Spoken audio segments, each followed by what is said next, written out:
Joo, mulla on tämmöiset kaupalliset nastalenkkarit, millä mä voin mennä tuonne pururadalle nyt, kun keli on märkää, pimeätä, jäistä. Just joo.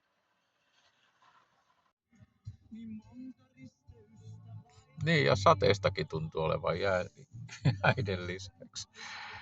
Ei ole latukoneella paljon virkaa tänä talvena ollut. Nyt on tammikuun loppupuoli, 25.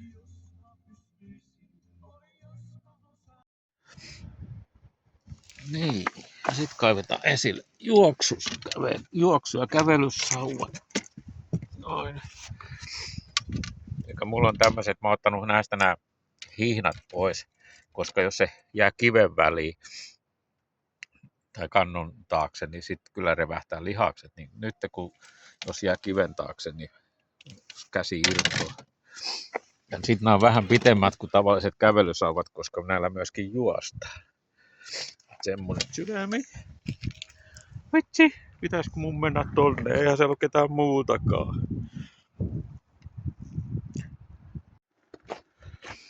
Aika kova puhina tuolla metsässä, kun siellä 7 metrin sekunnissa tuulee vähintään. Tätä mä sanon, tuulee vettä tulee. Lumisena aikana vain hiihtäminen sallittu. No, kyllä mä oon aika varma, että se kaveri tulee vastaan tuolta vielä. Tavoitteellinen urheilija. Mä sanon tätä sauvakävelyä, niin mä sanon tehokävelyksi tätä. Ja sit mä voin aina välillä vähän juosta. Niin. Sit mä saan tästä ihan hyvä treeni aikaiseksi.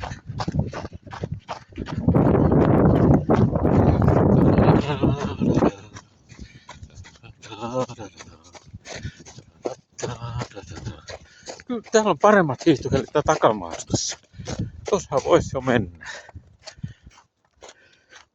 Sitten tuolla on frisbee-golfirata. Siellä on kiva juosta silloin syksyllä, kun siellä ei ole pelaajia, niin se on kiva tehdä maastojuoksua. Polkujuoksua, mä tykkään tosi paljon.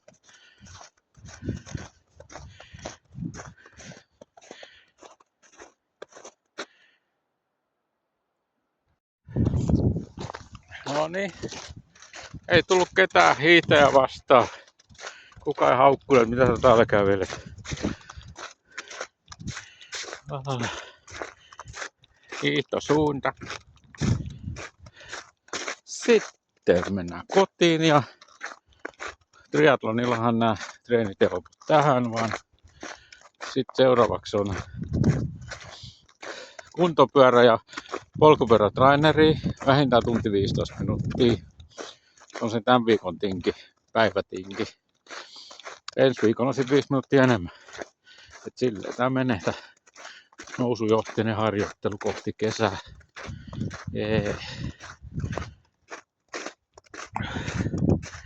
Onko tää jotain hauskaa katsottaa? Umpiaista ainakin. Aapeli.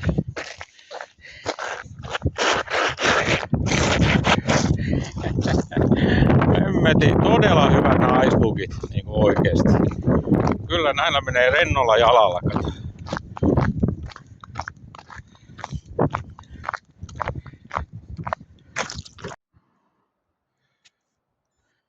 Joo, tänään ei oikein innosta toi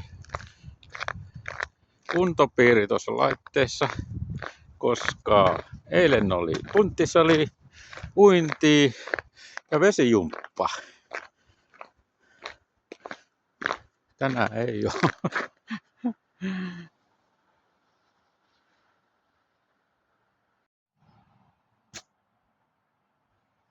Ai niin, tänään on pihapongaus.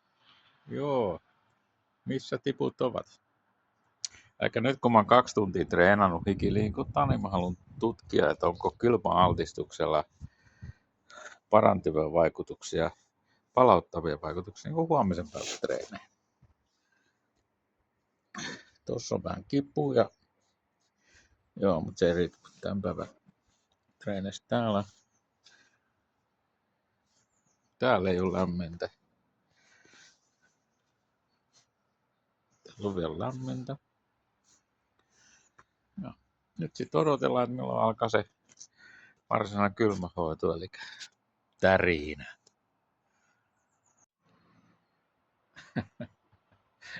Ei tää nyt mennyt ihan putkeen tää testi. Täällä on 3 astetta lämmintä. Ei tullut kylmävärinä, vaikka mä olin täällä 15 minuuttia. Eikä mä tässä näin kauempaa olemaan, kun katsot, telkkarista tulee hiihtokisat. Ne ei oo kyllä Salossa. Jossain muualla. Jee. Testataan sitten ensi kerralla. Kylmähoidon tehokkuutta.